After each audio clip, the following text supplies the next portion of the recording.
In this episode, I'm talking about archetypes again because I find them so fascinating, and I teach them as a great tool to get to know ourselves a bit better and those whom we want to reach with our stories or content, if you will. And if you want to listen to the other video first, I'm going to try to link it here on the screen, and I'm also going to put a link in the comments. And as you know, the archetypes hark back to the beginning of time. But we see remnants of them when we watch movies and read great books today. And the archetypes may have started to take form as far back as with Plato's writings. And then the well-known Swiss psychologist Carl Jung sort of developed them further into kind of a framework of 12 that then has a myriad of variations and modernizations since then. But this time, I'm diving into some of the writings by women who have since contributed greatly to the field of these archetypes. And I'm also going to mention some of the archetypes that they themselves represent.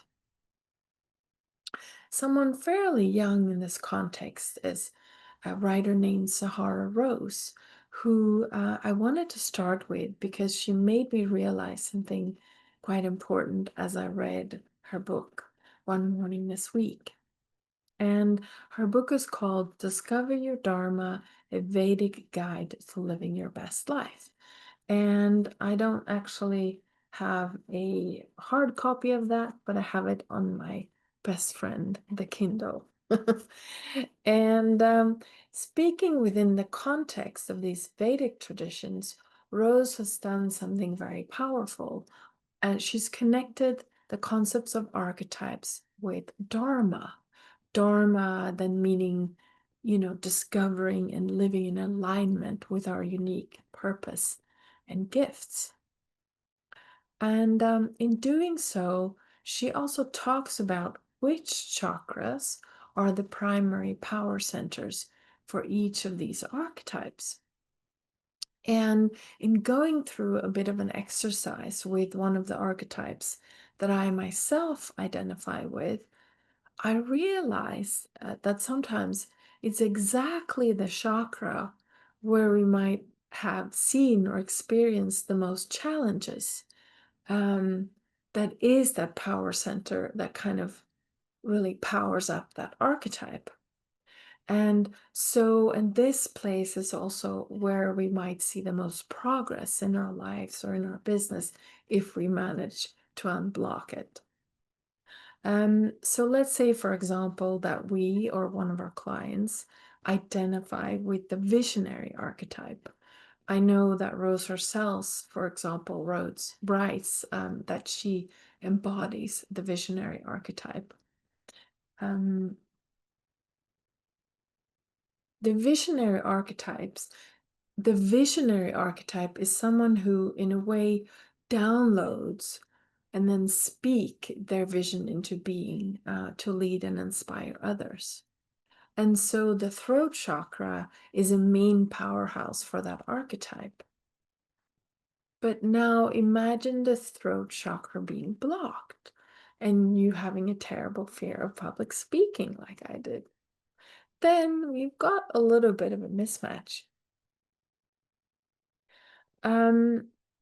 So while we might clearly identify with a certain archetype or several, we might not fully embody that archetype until we fully learn to live from that chakra.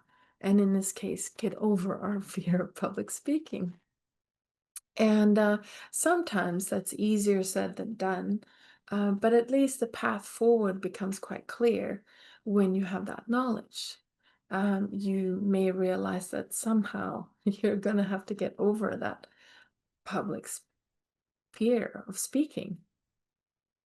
Just get to it. And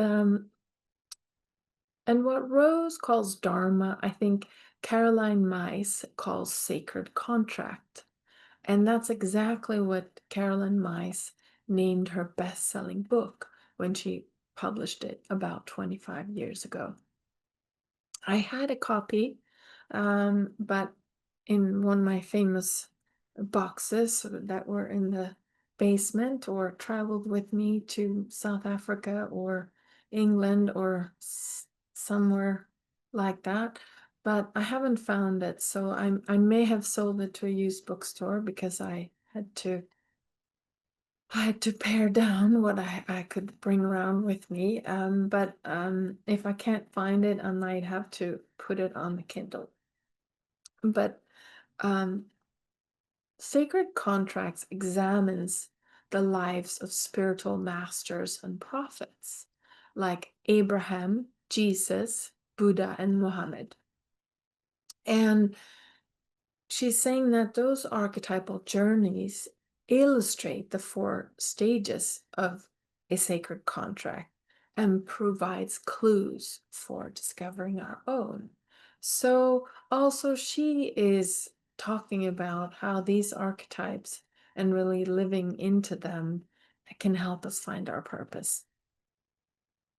Myers explains how we can identify our archetypes and discusses how they influence our life, paths, and relationships, and how they can help us find the meaning of life.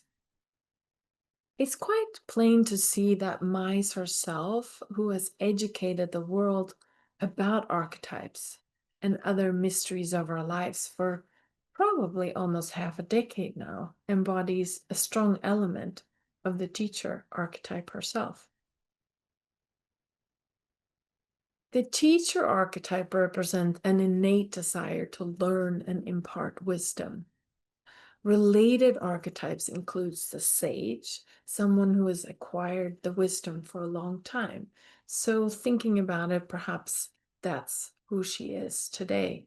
And also the mentor who provides guidance and support.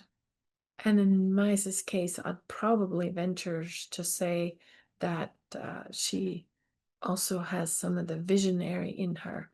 But I'm sure if we Google and search YouTube, we'll find a video where she's talking about the archetypes that she identifies with. And Caroline Myss's teachings are as comprehensive as a congressional library. So this was just a little nugget, and there's so much to learn here. And so perhaps we'll get back to it another time. But I wanted to get also to a third woman who wrote a groundbreaking book about the topic of archetypes, and that's Clarissa Pinkola Estate. And she wrote this book, Women Who Run with the Wolves. And it's actually an entire book about one archetype, the wild woman. And it's a fantastic book, especially if you're a woman storyteller. And she actually equates the wild woman archetype with nature, which I find very insightful. And she talks about how both are endangered because of our modern day of life. And instead of talking about how she writes, I wanted to read a little bit from the introduction of this book.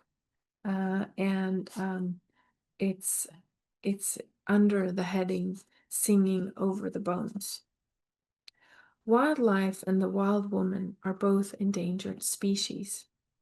Over time, we have seen the feminine instinctive nature looted, driven back, and overbuilt. For long periods, it has been mismanaged, like the wildlife and the wildlands. For several thousand years, as soon and as often as we turn our back, it is relegated to the poorest land in the psyche. The spiritual lands of wild women have, throughout history, been plundered or burnt, dens bulldozed, and natural cycles forced into unnatural rhythms to please others. It's not by accident that the pristine wilderness of our planet disappears as the understanding of our own inner wild nature fails. And it feels we're very poignant right now with American public lands being so very under threat at this very moment.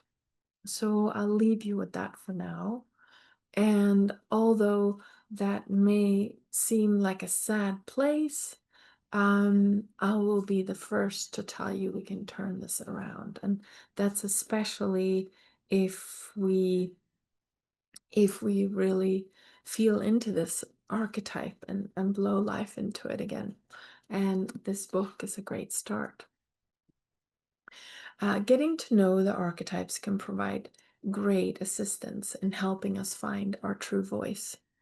And this is something we touch upon in my Real Storyteller Lab. It's a great way to write content and create visual content that attracts our ideal audience. So, if you're interested in finding out a bit more about that, I invite you to sign up to the wait list to the Real Storyteller Lab so that I can tell you when we open and send you a bit more information.